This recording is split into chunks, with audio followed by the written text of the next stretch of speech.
Buenísimo, pues nada, para darle inicio a esta reunión y veo que ya hay varias personas conectadas, quiero darles la bienvenida a todas las personas que están conectadas en este momento a través de este curso que se llama El Proyecto Urbano y la Ciudad.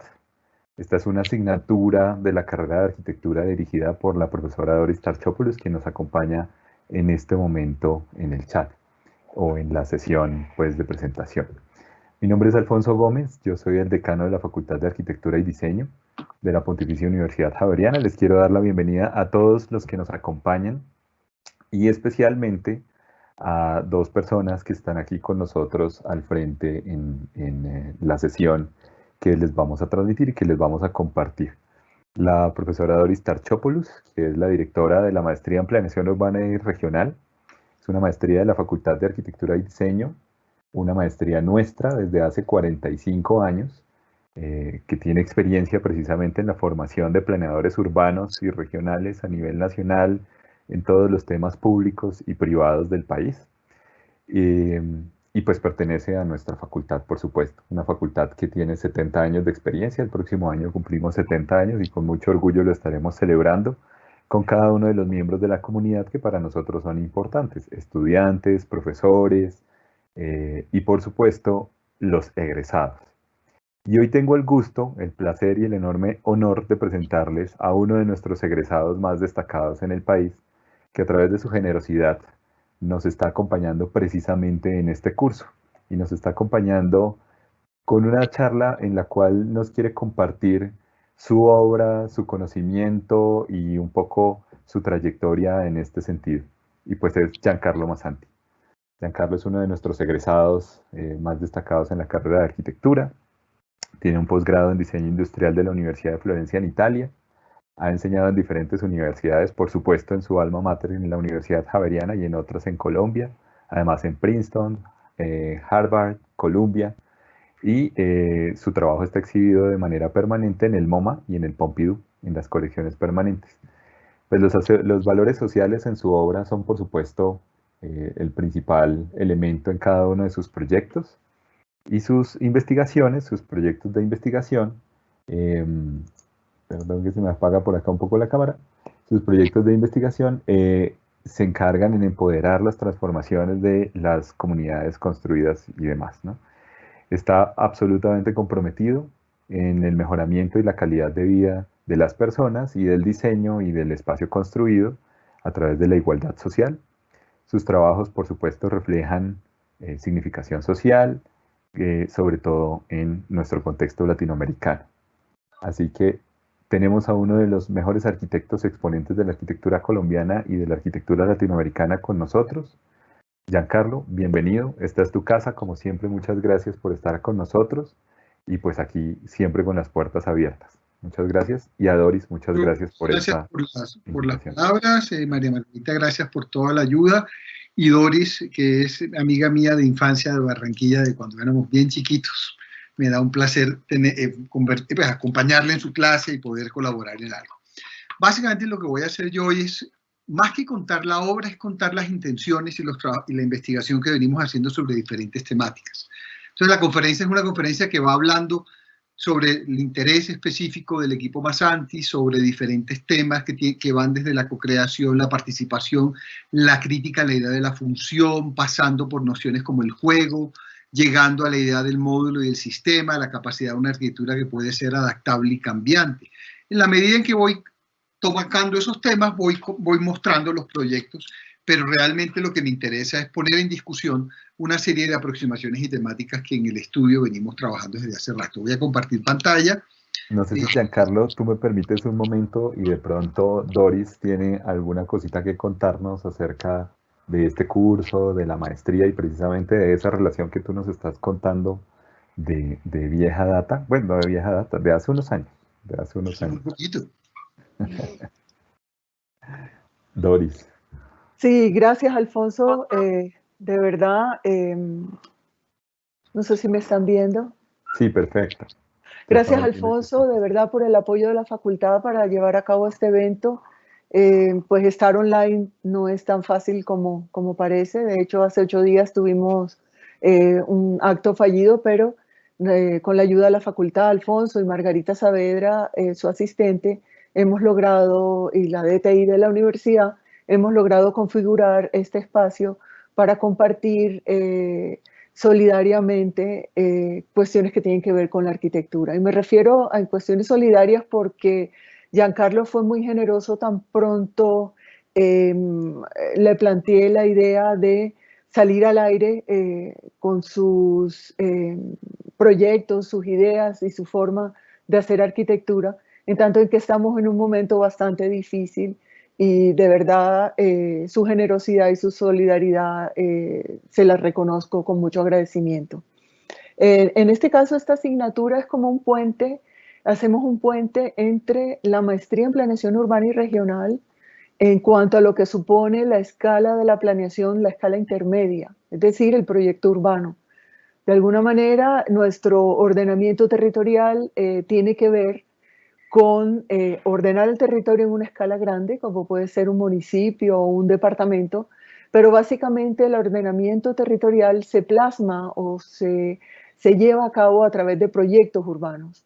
Y básicamente es a través del proyecto urbano en el que pretendo hacer un puente entre los contenidos de la maestría en planeación urbana y regional, que por cierto el nuevo currículo de la carrera de arquitectura implementa algo novedoso y es la continuidad de los estudios de arquitectura hacia el posgrado y en este caso terminar la maestría, donde se van viendo créditos del posgrado dentro del pregrado, ¿cierto? Y lo que he tratado de hacer es hacer una vinculación muy potente entre los contenidos del ordenamiento territorial, de la práctica de la planeación urbana en la formación del arquitecto javeriano. Y en ese orden de ideas, pues es importante también que los estudiantes conozcan cómo arquitectos como Giancarlo Massanti han plasmado de alguna manera ese sentido social en proyectos que van mucho más allá de la arquitectura. Si bien su puesta arquitectónica es muy interesante, básicamente lo que repercute esa arquitectura tan interesante como diversa e innovativa en la ciudad es mucho más interesante aún. Entonces la idea es darle la bienvenida a Giancarlo que continúe con su presentación y que nos deleite no tanto en cuanto a su proceso creativo, sino al producto que logra de ese proceso creativo y a lo que va más allá de esa arquitectura y de ese proceso creativo y de su impacto en la ciudad. Entonces le doy la palabra a Giancarlo. Gianca, mil gracias. Giancarlo, bienvenido. Muchas gracias. No sé si se está viendo bien la pantalla, si estamos ya con las imágenes, me confirman. Yo básicamente voy a arrancar con una pregunta y voy a arrancar con una pregunta que es como la cual quiero responder en el proceso de toda la conferencia y partiendo también de una premisa específica. Voy a definir ciertas premisas en cada uno de los temas, que son 6 temas los que voy a tratar, pero entendiendo que la arquitectura no solamente es un sistema de construcción y la arquitectura no es solamente un mecanismo para la construcción del espacio y la materia, sino es también una forma de construir pensamiento. Y yo cada día estoy más convencido que es una de las grandes razones por las cuales creo que necesitamos repensar muchos valores de la arquitectura hoy en día. La arquitectura no es solo es poner ladrillos, la arquitectura también es construir pensamiento, entender los momentos históricos, y la arquitectura tiene esa maravillosa situación, es que es capaz de abarcar muchas más cosas, es mucho más horizontal y mucho más transversal el trabajo de los arquitectos a la mayoría de las otras profesiones. ¿Para quién o por cuál motivo estamos diseñando hoy en día? Esta es la pregunta que me hago en general.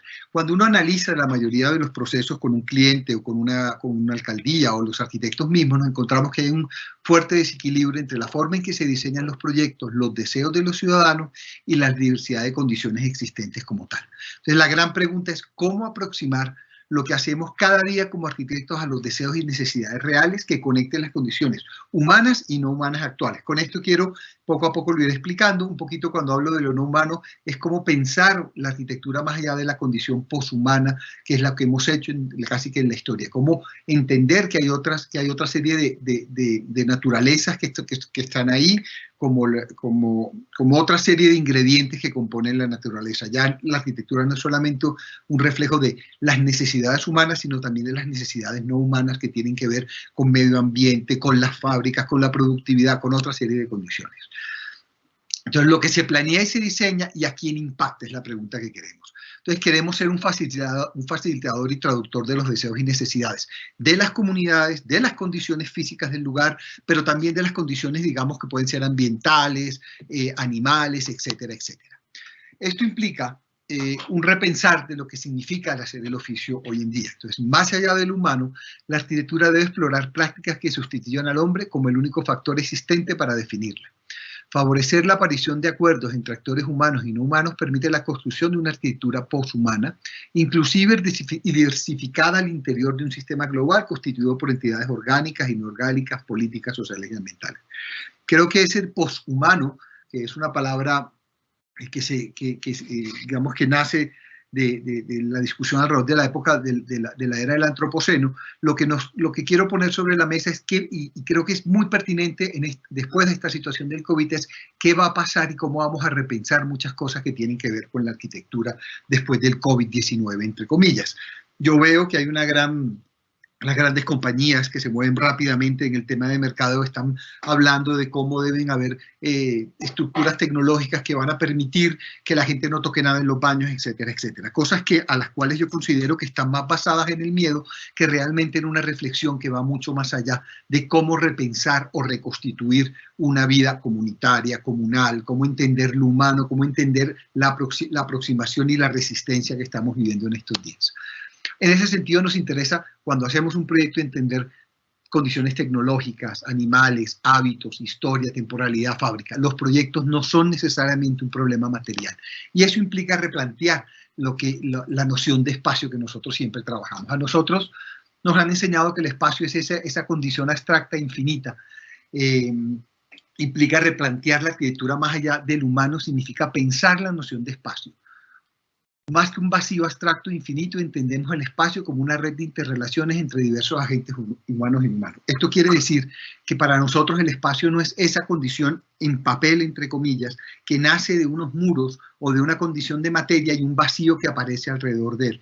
Para nosotros la condición de vacío tiene que ver en cómo estos agentes que los componen, temperaturas, personas, animales, luz, etcétera, definen la condición del espacio. El espacio es un lugar de mediación entre los diferentes agentes que definen complejas relaciones de interacciones para formar asambleas de seres vivos y no vivos. Esto está basado básicamente en una aproximación muy clara y precisa, que es la de Bruno Latour, alrededor sobre el humano y lo no humano. Pero ¿qué nos interesa en este sentido? Es entender que cuando voy a hacer un proyecto, yo simplemente no analizo las condiciones físicas del lugar, que hacen parte de todos esos agentes, sino entiendo muchas otras cosas, comportamientos humanos, cultura, con una infinidad de condiciones que hacen que además el arquitecto se convierta en ese sentido en un pensador, en una manera de construir pensamiento.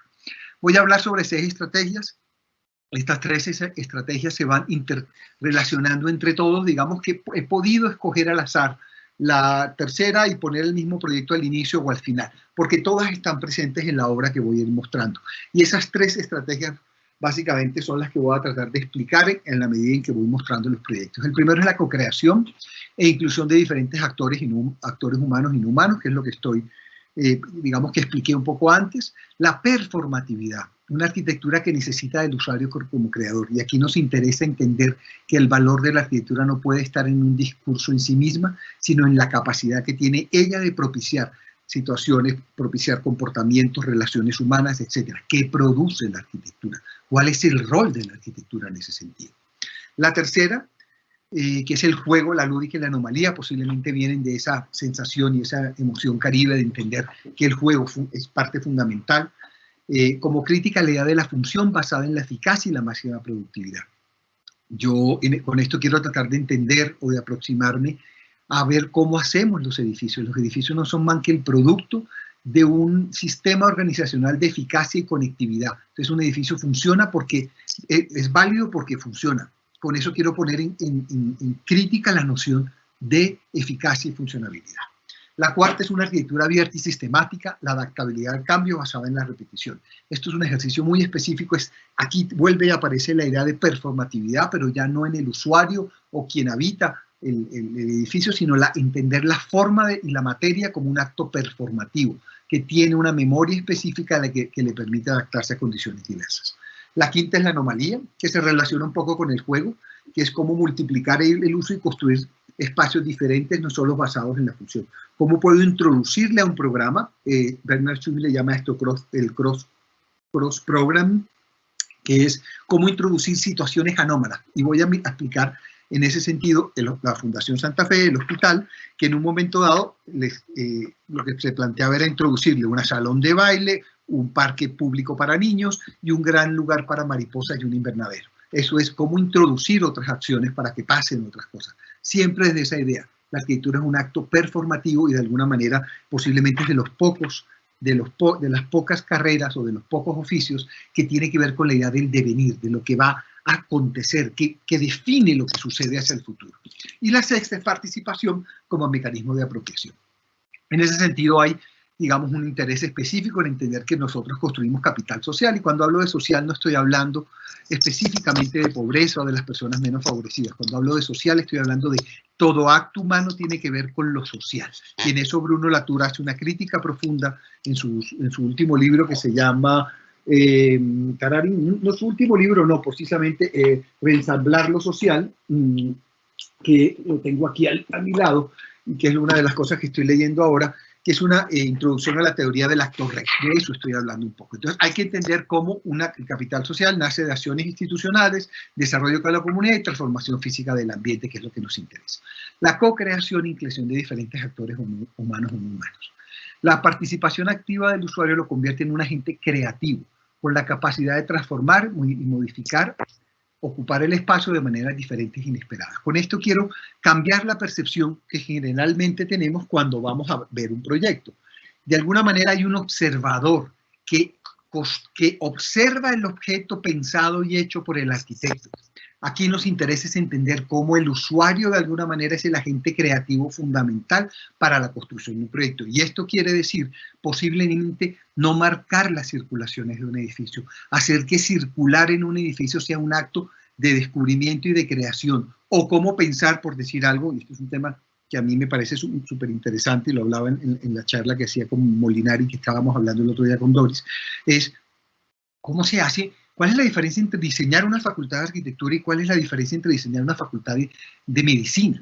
¿Dónde está esa diferencia? Una facultad de arquitectura no son corredores con aulas para dar clase, porque la educación no nace solamente en el espacio del aula como tal, nace en el espacio vacío. ¿Cómo hacer un edificio que los alumnos puedan mover los muros y configurar los espacios dependiendo de lo que van a aprender o van a experimentar?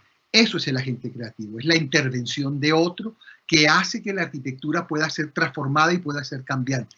No es un problema de qué significa o cuál es el símbolo, sino cómo de verdad en ese repensar de los edificios podemos encontrar otros mecanismos.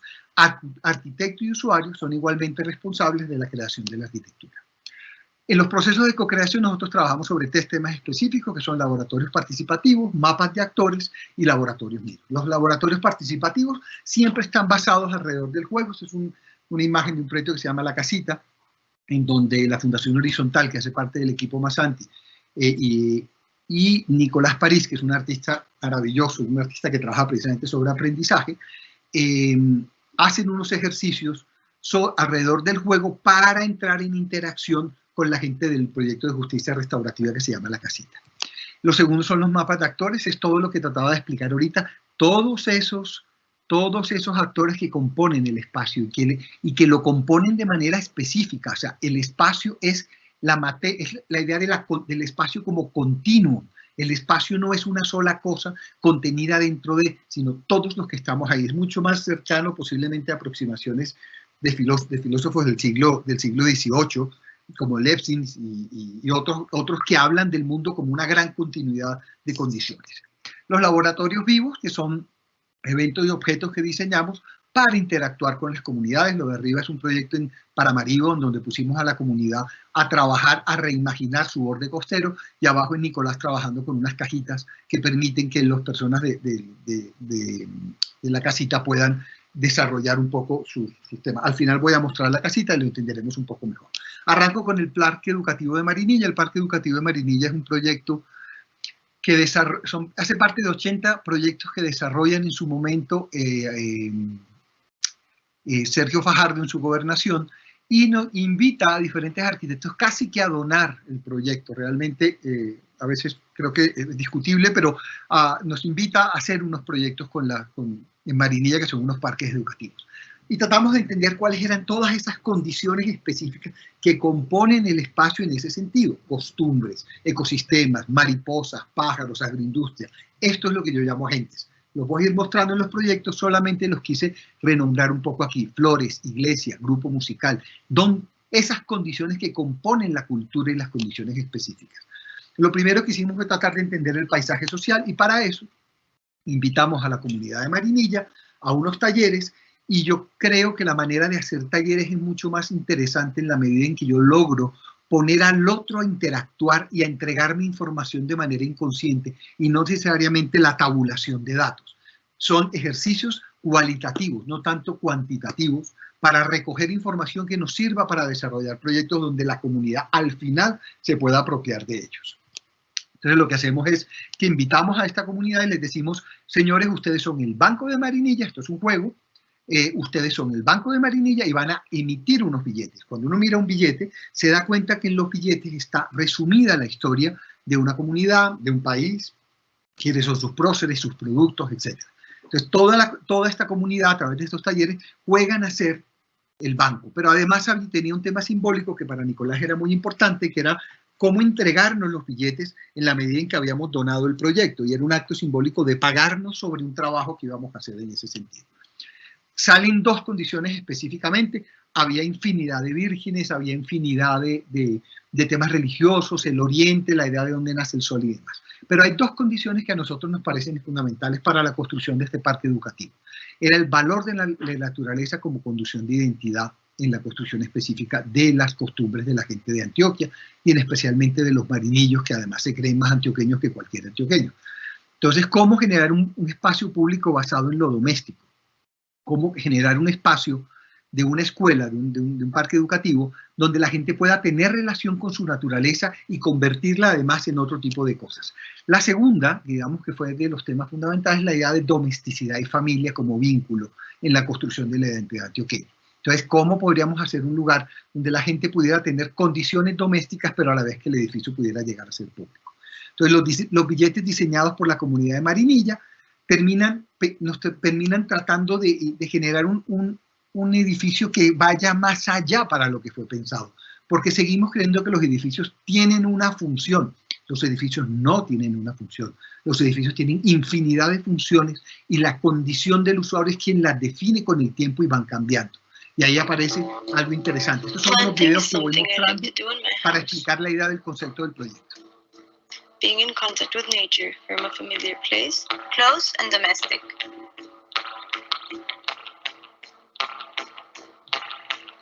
The first thing you have to do is choose a plant pot.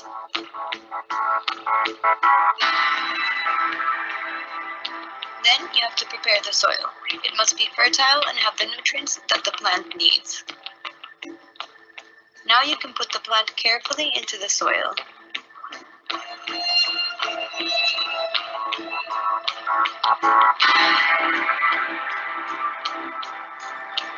You must water it constantly. When I'm not home, I ask my family and my friends for help. We all take care of it. The plant must be in an illuminated place to grow with strength. My favorite part is to place it next to the rest of the plants. I've planted some of them myself. Others have been gifts from my neighbors. My garden has a little piece of everyone in the community. These plants make me feel at home. Voy a ir mostrando ciertos videos, unos explican los proyectos, otros simplemente muestran los proyectos y otros recogen los testimonios de las personas que los habitan. Yo cada vez creo más en que el video es la única manera clara y específica de entender proyectos de arquitectura. Las fotos objetualizan la arquitectura, los videos permiten que esa condición entre usuario, edificio y demás pueda funcionar. ¿Qué queríamos producir en ese lugar? Intercambio de naturaleza, aprendizaje, descanso, deporte, baile. El espacio público basado en la domesticidad del juego y el sembrar plantas. Entonces, ¿cómo generar un edificio que genere un ecosistema de múltiples agentes? Que es lo que veníamos desarrollando. Entonces, esta es, digamos, la intención inicial del proyecto en términos de qué queríamos que se propicie, cuál es esa condición performativa que queremos generar. Lo segundo es la condición del lugar, la condición del paisaje.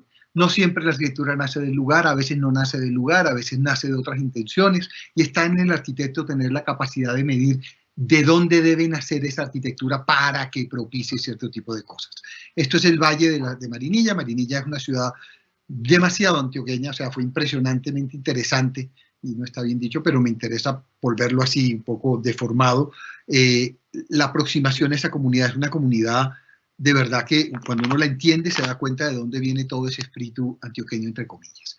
Dentro de todo lo que voy a hablar es siempre un interés específico por la materia arquitectónica y su capacidad de ser performativa, de ser adaptativa, de no ser un objeto simplemente que se dibuja un arquitecto para quedarse ahí.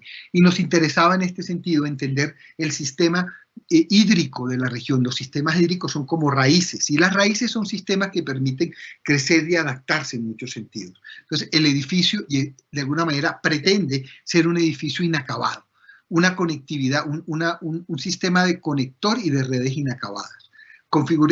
Las configuraciones inacabadas están basadas en la extensión de ramas que pueden crecer a través de nuevos brazos de acuerdo con los cambios específicos. En estos días el alcalde de Marinilla me llamaba y me decía, ¿cómo quiero crecer el parque? Y le digo, simplemente utilice las normas que le dimos para que ese sistema de redes pueda crecer, y desaparece la noción de arquitecto creador y aparece un otro que puede recomponer o rehacer la obra. Muchos de los proyectos nuestros se basan también en la idea del juguete, lo iré explicando poco a poco, pero está compuesto por piezas, y piezas que pueden adaptarse, crecer de una manera o permitir diversas configuraciones, que es lo que le decía yo al alcalde, pues vaya armando, si quiere yo le hago un esquema, pero usted simplemente resuelve el proyecto directamente con su gente. Yo le digo para dónde debe crecer, cómo debe crecer, porque es un elemento inacabado en el buen sentido de la palabra, que puede crecer y adaptarse a esas condiciones. Esta es la maqueta del proyecto. La maqueta del proyecto y el proyecto en sí no tienen mucha diferencia, están hechas en una mallita de aluminio en el cual al interior pues comienzan a aparecer las aulas de clase, entre comillas, pero para nosotros la noción aquí de espacio vacío es mucho más importante que el aula donde se da la enseñanza, porque en términos educativos no podemos seguir, y esto es un tema bien interesante para discutir ahora. La educación no es solamente la información que se genera en el aula, es la construcción social que se da en la vida comunitaria de la universidad, lo que realmente construye las relaciones, las sociedades posteriormente. Entonces, pensar en educaciones solamente virtuales no tiene ningún sentido, porque desaparecería la noción de comunidad. O sea, sí, hoy en día estamos mucho más conectados, posiblemente podemos tener la conferencia de un chino fantástico, de un japonés increíble, pero la construcción social se da en ese espacio vacío, y eso es lo que nos interesa ahí. El proyecto es esta especie de edificio casi que un poco antropomórfico, que tiene la capacidad de jalarse, y la idea era conectar el centro de Marinilla, y en vez de generar toda la vuelta para entrar, convertir el edificio en un atajo para llegar al barrio vecino. El edificio está hecho en una malla súper barata. Casi todos los edificios que voy a mostrar son edificios públicos con muy poquito presupuesto, y en estos días le decía a alguien que nunca había podido hacer un edificio con presupuestos abiertos, y posiblemente no sabría cómo hacerlo.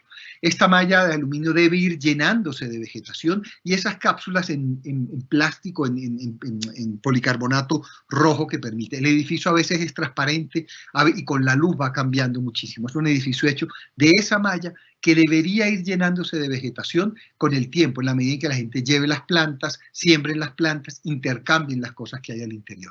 Imágenes de ese proyecto, la posibilidad de ser una escuela que permite ser atravesada en diferentes lugares, no tiene una puerta. Yo puedo entrar por aquí, por abajo, subir, recorrer y salir, o entrar de este lado, que es la parte posterior de la foto, en la parte superior que está. Entonces, el proyecto es una especie de membrana que va a facilitar la siembra de especies y de y de plantas al interior de ese proyecto.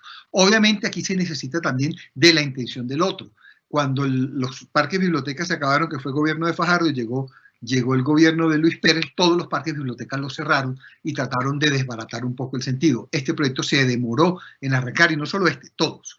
Este es el acceso, que es un poco como escalera de avión antigua, que entra uno, gira y puede recorrer todo el proyecto, porque tiene 3 accesos específicamente. Esa idea de esa malla, que a veces es transparente, a veces es...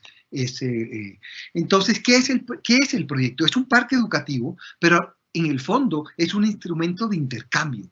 El proyecto es una herramienta que define la relación entre naturaleza y cultura a través de acuerdos de necesidades técnicas y culturales.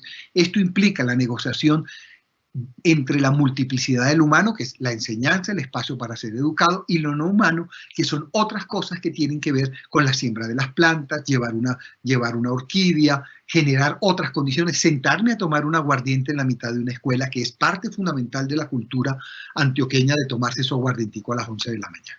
Aquí vemos ya al inicio del uso del proyecto cómo la gente fue llevando plantas y vegetación, y fueron tratando la idea de lo doméstico, la idea de la hamaca, la idea de la silla, etc. Y más que un espacio específicamente arquitectónico y contenido, esto es una membrana que permite ser llenada de vegetación.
Voy a hablar de otro proyecto, que son 21 preescolares del Atlántico. Los 21 preescolares del Atlántico básicamente nacen después del 2010, que el canal del dique se revienta y inunda gran parte del departamento del Atlántico. Entonces, un poco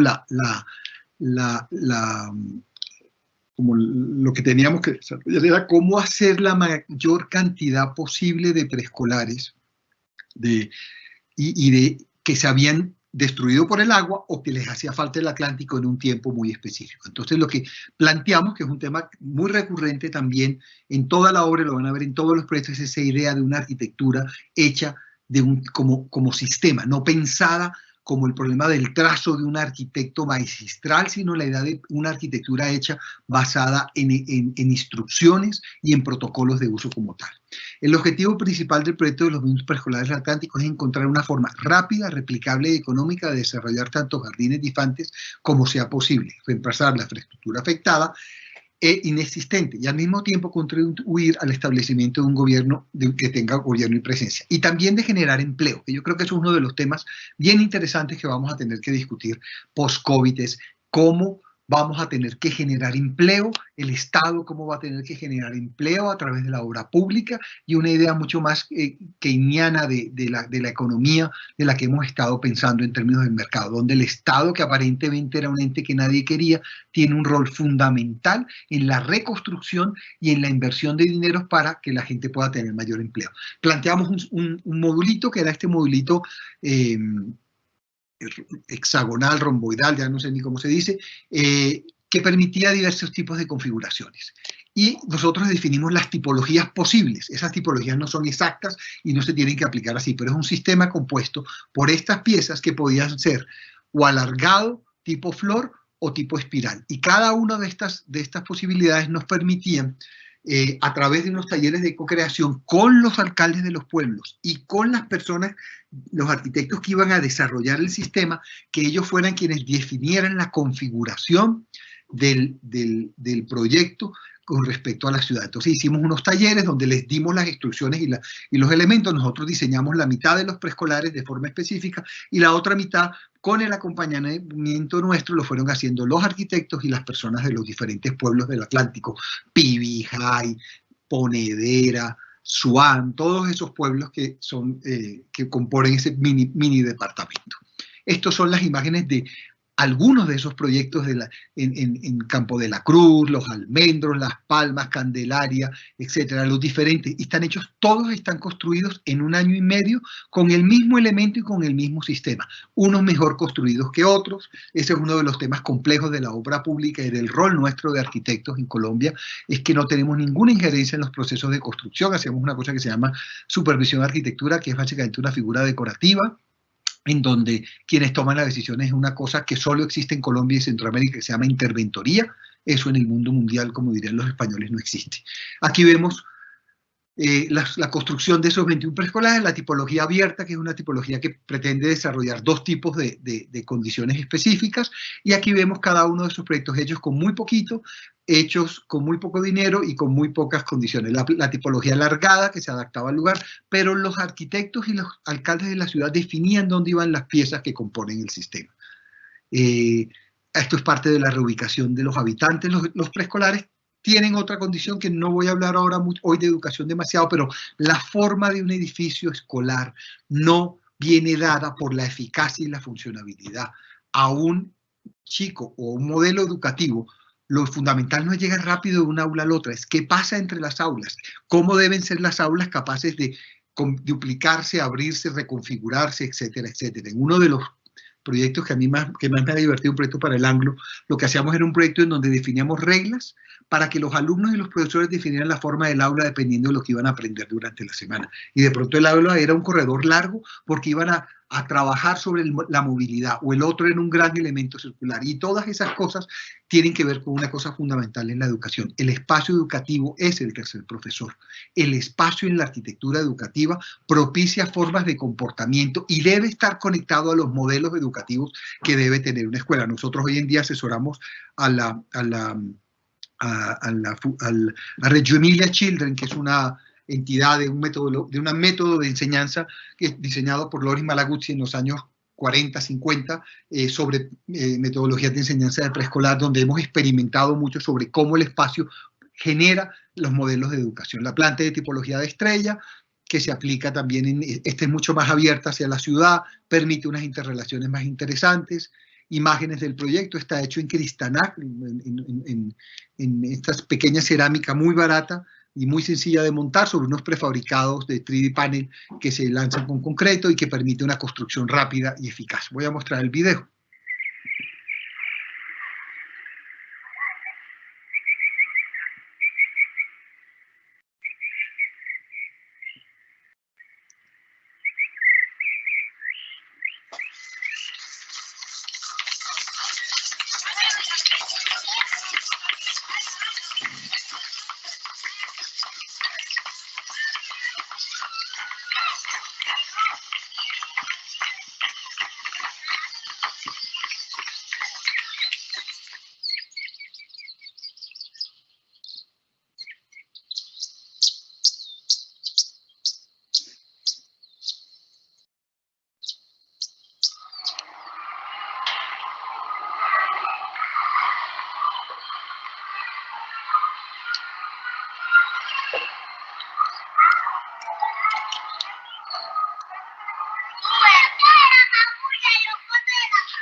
Segundo tema que quiero poner a discusión es la idea de la performatividad, una arquitectura que necesita de la existencia del usuario como creador. Y nosotros le llamamos a eso, la arquitectura es acción.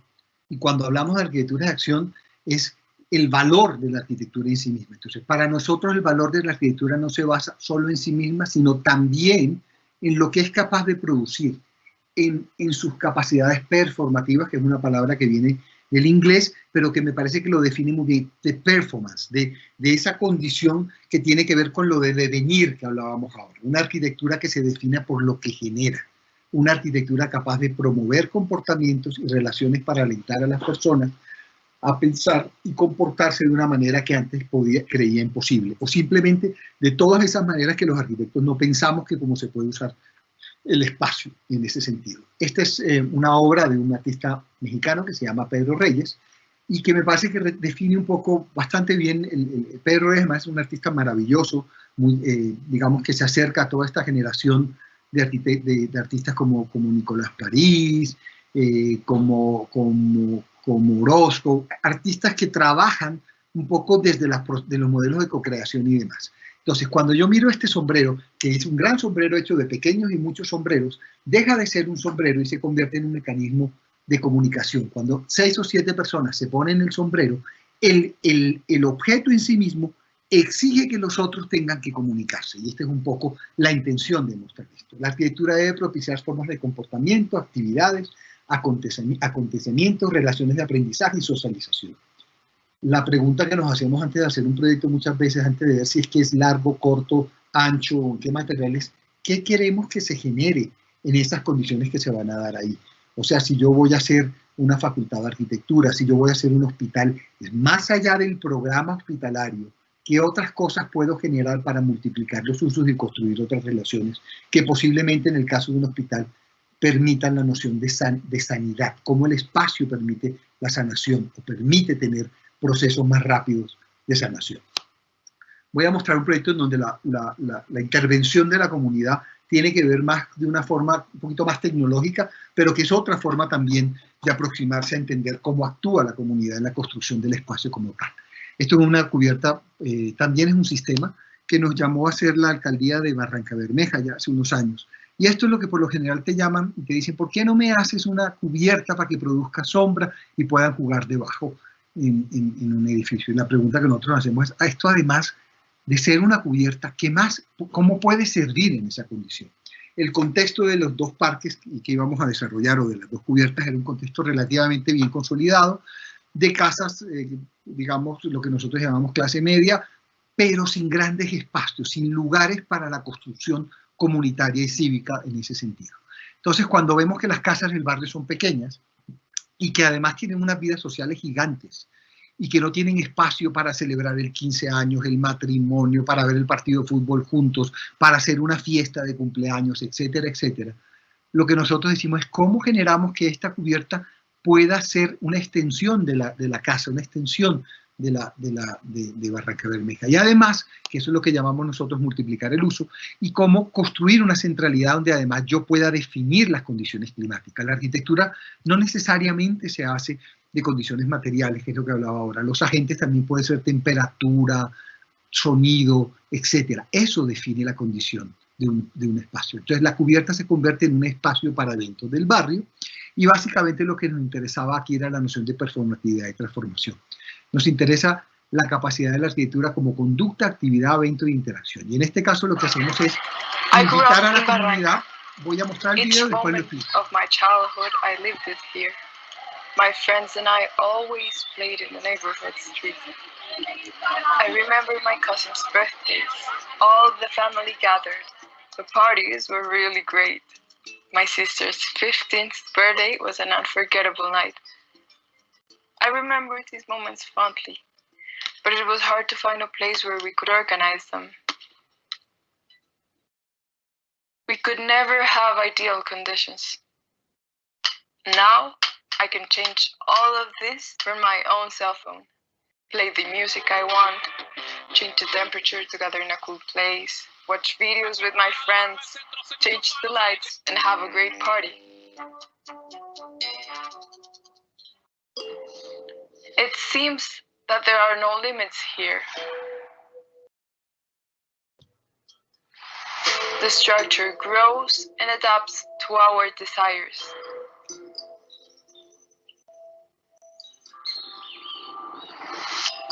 I can create different atmospheres together with my neighbors.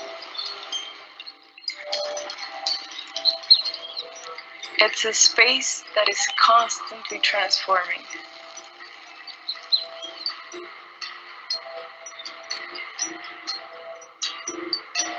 It's a space for everybody. Entonces, más allá de ser una cubierta, lo que queremos es producir casi que un centro comunitario que permita ser programado por los habitantes. Las personas desde su celular se pueden conectar a una app y con eso pueden, digamos, entre comillas, reservar el espacio para la fiesta de 15, definir la temperatura con ventiladores y aspersores, definir el color, etcétera, etcétera. O a través de la acción de la Junta de Acción Comunal, programar esas actividades para que la comunidad realmente vaya más allá de eso. Ahí vemos los ventiladores, esa idea de cubierta, es un sistema también de crecimiento capaz de adaptarse a diversas condiciones. Entonces, aquí lo que nos importa, y esto es un tema que voy a explicar posiblemente con más cuidado, es la noción de disposición versus la noción de diseño o de composición arquitectónica. Yo le puedo poner 3 módulos más aquí, o puedo poner 5 más aquí, y el proyecto a mí me da exactamente lo mismo en esa condición. Me interesa es cómo opera el sistema y cómo actúa el sistema sobre condiciones. Digamos, este mordisco existe porque aquí había un árbol, pero yo he podido sacar un poquito de esto y le he dado exactamente lo mismo al proyecto. Aquí hay una diferencia entre componer el edificio, que es el marquito, la rayita, el puntico, si se me ve bonito, déjame ver, sí, etcétera, etcétera, o la idea de configurar la condición de espacio. Y cuando yo trabajo sobre sistemas, configuro. Hay una idea específica de trabajar sobre atmósferas y ambientes que desarrolla en Francia muchísimo Philippe Rand, que es bastante interesante.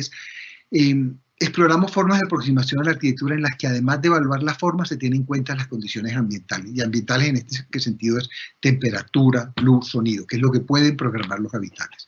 El usuario controla el espacio a través de su celular y hay una serie de dispositivos que permiten que el espacio pueda hacer una cosa a otra. Rosadores de agua, ventiladores que bajan la temperatura, luces, pantallas de TV y música. Esto se llama oscilación, pero está mal traducido. Esto es unas hamacas. Y esta es la idea de ese proyecto. Un proyecto que lo que importa más es cómo se dispone y la idea de esa idea de entender que la arquitectura es inacabada, esto podría ir creciendo hacia allá, hacia el futuro, y lo puede hacer cualquier otro. De estos hay 2 proyectos construidos, este me interesa más que el otro, el del parque infantil. Me parece que la calidad constructiva no fue la más adecuada por parte del contratista. Está recubierto de unas burbujas de policarbonato que permiten que la temperatura y la luz funcionen, pero es esa arquitectura que es sistemática, que se abre, que se puede componer de muchas formas, que produce sombras, temperaturas, que se relaciona con el lugar más por su condición de disposición que pensar que la arquitectura y su forma nace del lugar.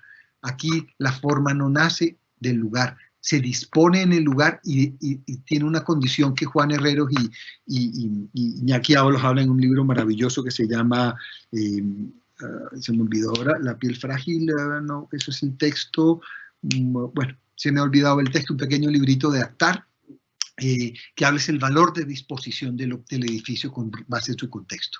Un edificio que es capaz de recortarse como si fuera una silueta, una figura, el sistema como tal de las piezas que están compuestas, y el video que muestra un poco cómo se usa o cómo está. Lo voy a cortar un poco en la mitad porque vamos un poco lento.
Voy a pasar al tercer tema, que tiene que ver con el juego, la lúdica y la anomalía, que realmente estos son los productos de una cosa que va un poquito más allá, que tiene que ver con la idea de la crítica de la eficacia y de la función como las únicas maneras de construir el espacio en nuestra sociedad y de alguna manera lo que sucede un poco en las facultades nuestras cuando el profesor dice que el proyecto no funciona. Y como no funciona está mal. Y no funciona, yo me hago una pregunta importante ahí, ¿no funciona para qué? ¿Para ser eficaz y productivo en términos de qué? ¿O es que un proyecto que puede ser menos eficaz puede ser mucho más humano en ese sentido? Entonces, vamos a hacer un pequeño approach alrededor del tema. Básicamente lo que nosotros tenemos hoy en día,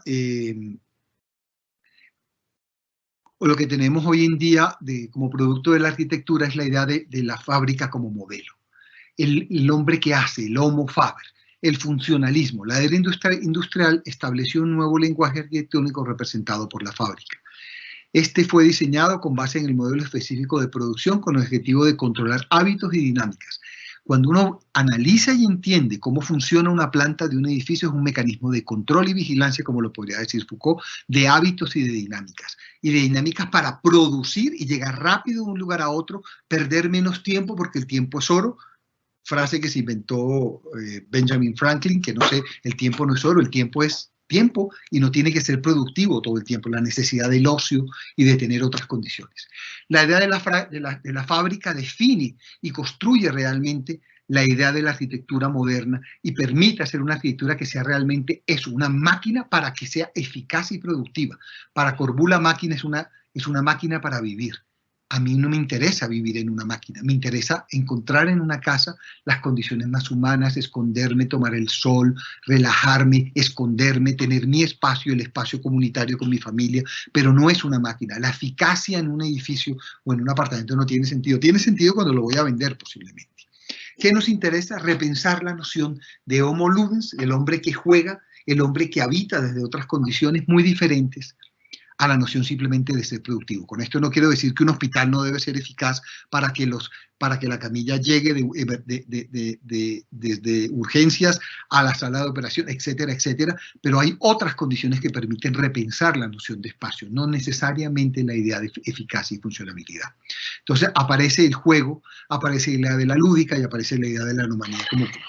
Y este es un bonito ejemplo. Este es mi amigo Camilo Magni en la Feria de Milano hace unos años, y esta es una silla diseñada por este diseñador inglés, que tiene una cosa que a mí me encanta, que me sirve y es ergonómicamente perfecta para sentarme a ver un espectáculo. Esto es un lugar de espectáculos, pero lo que más me interesa es...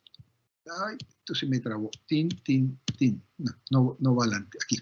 Lo que más me interesa es cómo además le sirvió a él como un elemento para jugar y tener una relación diferente, pero miren lo que produce con la familia que está al lado. Esa familia terminó teniendo otra relación y jugando a través de un elemento que está pensado para servir también para sentarse. Entonces, el juego, la lúdica y la anomalía como crítica a la idea de la función basada solo en la eficacia y la productividad son temas fundamentales. Nos interesa explicar y entender y explorar la arquitectura como una estructura abierta e inacabada que necesita del usuario para ser terminada. En estos términos también nos interesa la arquitectura como pieza, como juguete, entendida más como un sistema donde desaparece la noción de autor, y ahorita lo voy a explicar un poquito más. Voy a explicar un proyecto en donde el juego se vuelve importante, es una instalación, pero digamos hay una biblioteca que estamos haciendo en donde el análisis parte de cómo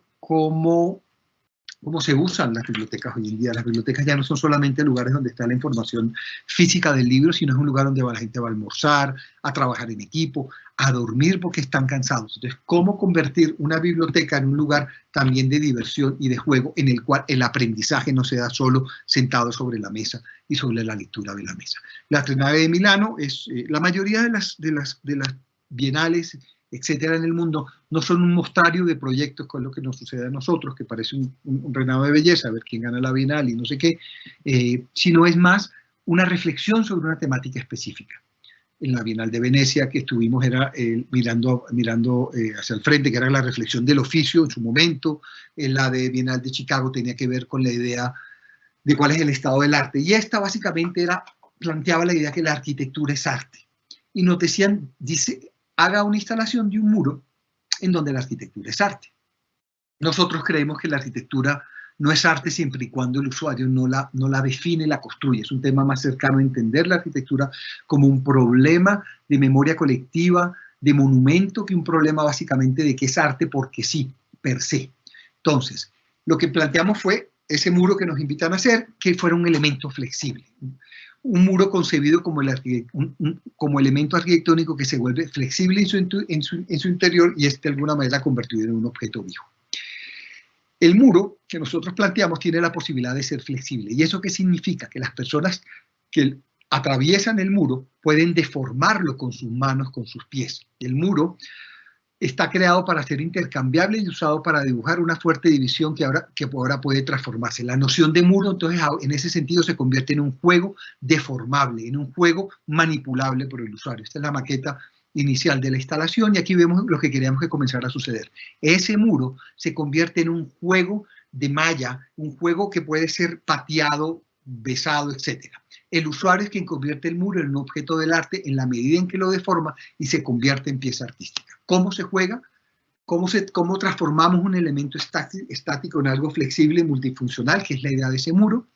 La misión es dar a los participantes la oportunidad de transformar el elemento rígido en uno flexible a través de sus movimientos.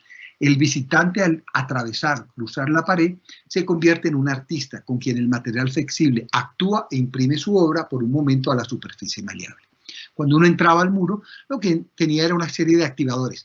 Toca el muro, patea el muro, besa el muro, y con eso comenzamos a activar la gente. Entonces lo que comenzamos a tener es un muro que comienza a deformarse, a convertirse en objeto de arte, en un muro que termina siendo manipulado por el otro y en la medida que es manipulado por el otro termina convirtiéndose en eso, en un juego de luz y sombra. Y esto era lo que queríamos que pasara. Cuando yo deforme el objeto, aparece la luz, la sombra y el objeto en sí mismo se convierte en arte cuando hay interacción entre dos personas en ese sentido.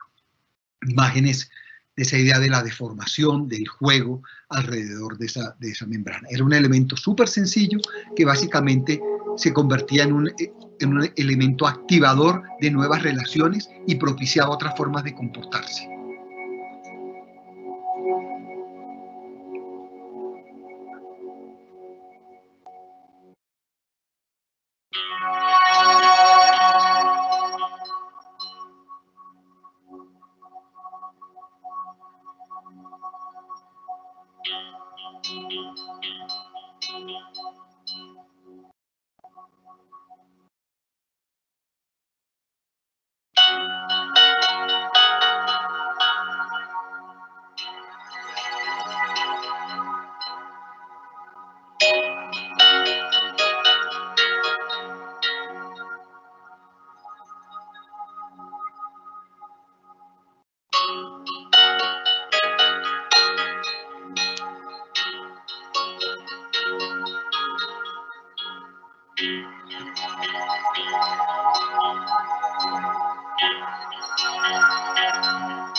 Voy a hablar un poco de la idea del juego en un proyecto que estamos construyendo que se llama el Museo de Arte Moderno de Barranquilla. Es un proyecto que hace parte de un complejo cultural en Barranquilla desde hace mucho rato. ¿Cómo son los museos? La mayoría de los museos clásicos son grandes contenedores en donde se recorre a través de obras y el espacio y las conexiones verticales entre cada uno de ellos. No es más que una máquina que te permite recorrer y moverte para ver cosas. Cómo poder convertir la visita a un museo en una experiencia diferente y donde el artista de alguna manera sea capaz de definir espacios intersticiales, espacios que no tienen sentido de pronto en los espacios para la construcción de la obra. Hoy en día la obra de arte está muy supeditada a la condición de donde se expone. Ya no es colgar un cuadro o poner una escultura sobre un basamento, es la obra de arte y el espacio cada día hacen parte de lo mismo. Entonces, cómo recomponer y pensar un lugar en donde recorrer el espacio se convierte en lo fundamental. En este museo, lo fundamental no está en el contenedor, sino está en el recorrido. Cómo el espacio residual de recorrer es el espacio fundamental donde se dan las exposiciones y el arte. Esto es este es un corte un poquito más, digamos, este museo nace como parte de una iniciativa privada, pero al museo le donan una gran gran mural de Alejandro Obregón, que mide 12 metros por 9, gigantesco. Y para poderlo ver necesitas un espacio de 25 metros de profundo por 14 de alto. Los donantes, que era la familia de Obregón, definían cómo debía ser el espacio, que de alguna manera es este espacio que estoy poniendo acá. Entonces, esto era una gran caja vacía para exponer este mural en términos generales. Aquí nos interesa la idea de anomalía. La propuesta del museo invierte la relación de la sala de exposiciones y circulación entre pisos, convirtiendo la circulación en el elemento principal del museo. Esta se expande y se contrae, se vuelve escalera, gradería, rodadero para jugar, en diversas y múltiples situaciones. Yo voy recorriendo el museo, pero la escalera que va subiéndome en un montado se vuelve tan ancha que se vuelve gradería, pero después en el descanso de la escalera sale del edificio y se convierte en una sala para exponer cosas. Entonces hay una gran diversidad, y esa especie de tripa, nosotros en la oficina le llamamos el churumbis, esa especie de tripa que atraviesa todo el museo, también pasa por la mitad de las oficinas y por la bodega, y visibiliza lo que está pasando ahí. Cómo la circulación puede activar un juego dentro de un museo y convertir la visita a un museo no solamente en un acto de aprendizaje, sino en un acto de descubrimiento. Para aprender es necesario descubrir, y aquí el juego tiene que ver con esa idea de descubrir. ¿Cómo es propiciar estas condiciones? Aquí está lo que hablábamos, esa idea de un gran vacío que era el museo, esa idea de ese gran espacio que debía definir Obregón. También nos interesaba entender las maneras en que se recorre un museo, no necesariamente desde el punto de vista del visitante, sino entender cómo lo recorre el trabajador, la misma obra de arte. Esta es una imagen del museo, donde se ve eso que llamamos nosotros el churumbis. Aquí no ha llegado al final, pero es esa tripa que se va moviendo, que aquí se vuelve escalinata, sale del edificio, aquí se vuelve una sala de exposiciones, pero esa tripa va subiendo y va permitiendo diversos tipos de condiciones. Aquí se ve un poco en la imagen. La verdad, esta es la primera vez que muestro el museo, y lo estoy haciendo más por Doris, de alguna forma, porque siempre me pregunta por el museo, y quería mostrarlo, pero el museo, digamos que todavía está en proceso, entre comillas, de construcción, porque estos proyectos públicos con dineros públicos se paran, avanzan, frenan, y más en mi Caribe tropical. Estas son imágenes de esa axonometría cortada, y el recorrido y la escalera se vuelven lo fundamental para el museo, el corredor como museo. La circulación opera como un órgano animal que recorre el cuerpo, que relacionando el primer piso con el último piso. Recorrer el museo es caminar, rodar, mirar. Es un mecanismo de juego para descubrir y aprender. Creo que no está en esta conferencia, pero en una conferencia que tengo sobre arquitectura educativa, sobre lo que se llama la arquitectura como el tercer profesor, habla precisamente de esa idea de un espacio en donde el acto de jugar para descubrir significa aprender, y un museo que permite eso. Son las fachadas. Ese churumbis está hecho en un material dorado que va entrando y saliendo, una especie es una lámina metálica que refleja además lo que sucede, y lo demás es un concreto verde muy fuerte que todavía está en construcción. Estas son imágenes de la maqueta, de ese churumbis, cómo va saliendo y va penetrando un poco todo el proyecto y va permitiendo que se pueda ir entendiendo lo que está ahí. Aquí vemos la idea de esa especie de edificio vacío, coco, que lo que tiene es una gran circulación que lo convierte en el elemento fundamental del proyecto. Son imágenes con un montaje del elemento dorado del proyecto en construcción. Esta imagen es bastante regular, pero ahí se comienza a ver un poco cómo va a ser el museo. El museo está en este estado, está parado, estamos esperando que o lleguen recursos, o bueno, ni idea, porque todos estos proyectos van por etapas. En el Museo del Caribe nos demoramos, si no me equivoco, 9 años esperando que llegara el dinero. Aquí voy a hablar de un tema que ha aparecido en casi todos los proyectos que he mostrado, que es la idea de la arquitectura abierta y sistemática, la adaptabilidad al cambio basado en la repetición.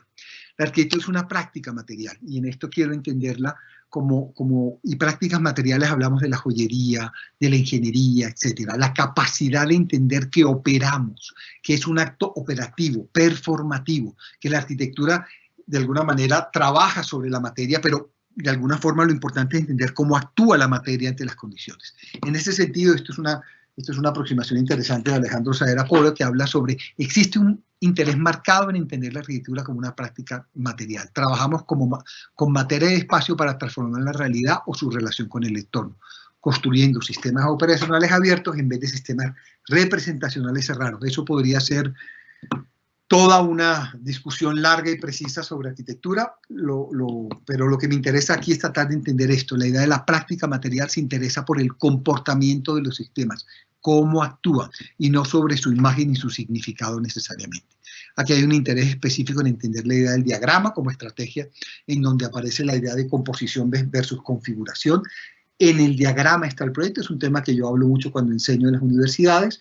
Aquí hay diagramas de diversos tipos de proyectos nuestros, los preescolares que mostré, Marinilla, los primeros colegios, todos, si se den cuenta, son sistemas inacabados, modulares, capaces de crecer, de adaptarse y de permitir muchas cosas. En ese sentido nos interesa, y voy a mostrar un proyecto basado en esto, en módulos y sistemas adaptativos. Más que una arquitectura acabada y cerrada, planteamos el desarrollo de sistemas abiertos y adaptativos. Esta estrategia genera más que edificios, estrategias materiales dispuestas a crecer, cambiar y adaptarse según las circunstancias particulares o temporales. Y sobre esto nace un poco también de hacer arquitectura escolar, que es parte de nuestra experiencia de haber hecho muchos colegios. Pensar en arquitecturas que sean con inversiones tan altas en un país como este. Cuando arrancamos a hacer un colegio en donde solo necesito 4 aulas, pero necesito hacer todo el ala, porque el ala del colegio es una ¿cómo se llama esto? Una peinilla, que además cuando uno analiza la planta de un colegio en forma de peinilla, o analiza, la peinilla se usa para colegios, para hospitales y para cárceles. Todos son mecanismos de control y de vigilancia en ese sentido. Entonces, ¿cómo pensar una arquitectura que pueda crecer con la capacidad económica de un cliente, con las condiciones que van cambiando? Seguramente la educación va a cambiar en los próximos 5 años, cómo un edificio educativo puede ir cambiando dependiendo de las condiciones educativas y se le pueden poner módulos A, B, C o D. Esa idea de una arquitectura abierta, entendida de alguna manera como juguete, la idea del juguete como la posibilidad de entregarle al otro la posibilidad de rehacerlo. La mayoría de nosotros no sabemos quién hizo el Lego, posiblemente los muy fanáticos sabrán, pero al final pero todos sabemos jugar al Lego. Yo te doy herramientas, te doy piezas, módulos, y tú recompones lo que te di. Y con los años tú vas rehaciendo tus edificios, casi que no necesitas del proyecto. Voy a mostrar un proyecto para la Universidad de Roma, que hicimos con Camilo Magni, un gran amigo mío italiano, y con Joao Núñez, que es un gran paisajista y seres humanos increíbles. Voy a explicar básicamente cómo la arquitectura es sistemática y modular en este caso. Esta es la maqueta. Ellos nos pedían el diseño de esta primera etapa y nosotros lo que planteamos fue pedían un plan maestro para todo. La mayoría de los concursantes lo que hicieron fue edificios que se iban haciendo. Nosotros realmente el único edificio configurado era este, y todo esto eran normas del sistema. Ellos podían poner las piezas y podían poner piezas de aulas, piezas de laboratorio, dependiendo de cómo esto en 25 años, de un proyecto de 300.000 metros cuadrados, en 25 años, cómo iba cambiando la educación y de pronto el módulo A no era necesario, ponían un módulo B y era un sistema abierto en ese sentido. Había diversos tipos de pétalos, elementos de conectividad y algunos elementos de articuladores. Entonces hay un programa principal de aulas que está generado por un programa autónomo que se articula alrededor de todo esto. Y esto es el sistema. Se puede hacer por etapas, se puede cambiar el programa, puede ser intercambiable. Voy a simplemente nombrarlas porque creo que me estoy demorando mucho en la charla y me dicen si voy muy largo. La he querido hacer muy académica porque me parece que es más una clase que una conferencia. Entonces son valores y situaciones de los sistemas. Unos que son inacabados, que pueden crecer y adaptarse, en muchos casos. Se basan en disposición como los juguetes, no en composición. No tienen ni lugar ni escala. Contradicen la idea de composición y favorecen la idea de configuración. El programa tiene la capacidad de ser intercambiable, lo puedo cambiar. Se basan en reglas y protocolos y tienen inteligencia formal y adaptativa. O sea, parecen de alguna manera como una planta ante reacciones externas y se pueden adaptar y cambiar en el tiempo dependiendo de lo que se necesite. Y critican la idea de objeto y valoran la idea de un modelo de campo que se tiene que ver con fondo y figura, que es un concepto de Stan Allen, posiblemente el teórico más interesante hoy en día en Estados Unidos, que tiene un texto que se llama Field Operation, que es fantástico y que tiene que ver con esto. Aquí hay muchas críticas a muchas cosas de la universidad, no voy a entrar a hablarlas, pero hay una crítica a la idea de la arquitectura nace del lugar. Aquí hay una crítica a la idea de alguna forma de cómo responde la arquitectura al lugar, entre comillas, y hay un interés específico también por entender una arquitectura que puede ser capaz de desaparecer el autor. Lo leemos bien, es una imagen del proyecto de Roma, o el proyecto estaba hecho, ya existía, esto es un campus biomédico de investigaciones, una escuela de investigaciones médicas de muy alta tecnología. pero tenía habitaciones, laboratorios, gimnasio, etc. Y estaba conectado a un gran hospital de ladrillo que había en ese lugar y por lo tanto había que respetarlo. Desarrollamos una serie de espacios que no los voy a explicar de forma directa, sino voy a mostrar un video que me parece que lo muestra de una manera muy precisa y que explica todo el proyecto. Más que Hello, dear audience. Welcome to A Living Campus, a quick course to uncover the curriculum behind the conception of the brand new Università Campus Biomedico in Rome. We will focus on explaining the 4 basic operations that make this campus an open and flexible system prepared for change, a landmark that dialogues with the landscape and becomes recognizable, a sustainable environment where architecture is a pedagogical tool, a place built by events, before, during, and above all, after construction, where space, students, neighbors, and the citizens of Rome get involved in a reciprocal living process of learning.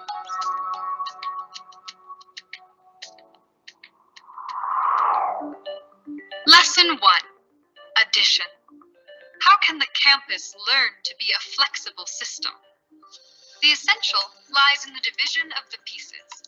First, a base module that fosters diversity of activities and ways of educating.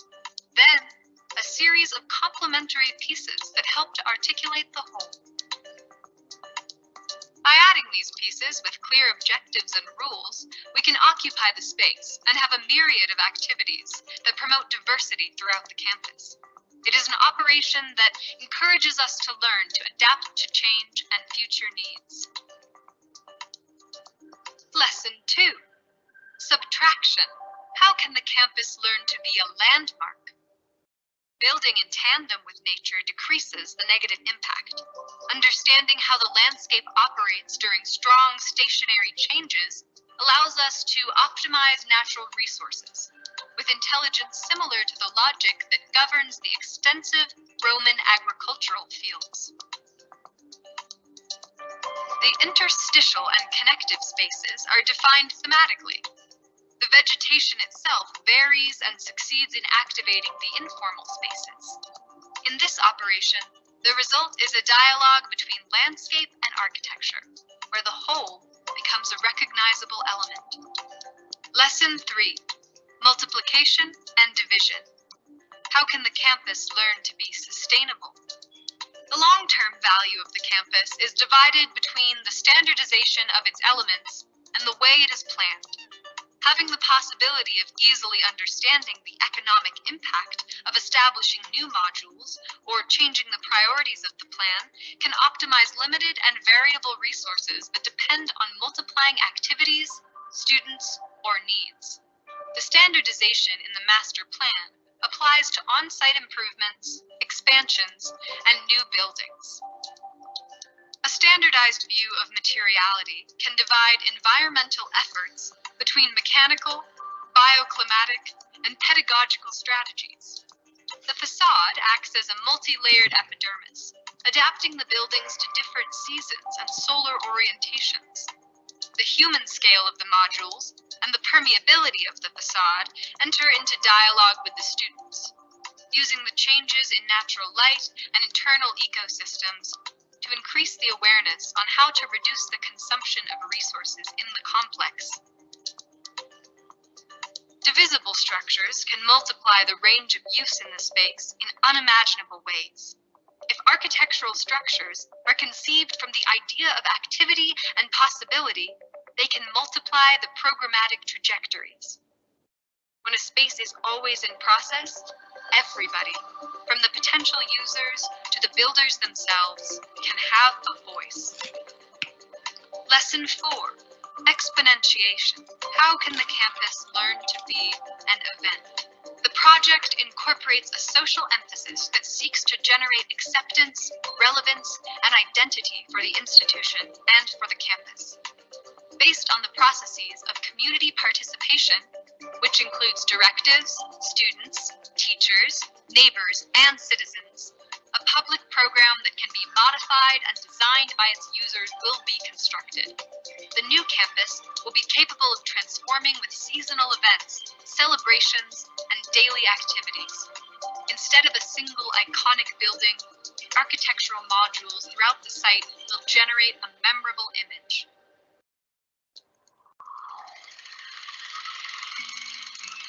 The gardens where the flowers grow will learn to be a laboratory for growing innovation. The laboratory where you experiment will learn to be a library of experiences.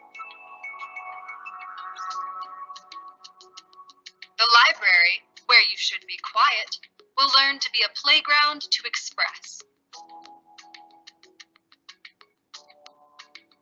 The playground, where people work out, will learn to be a stage to perform.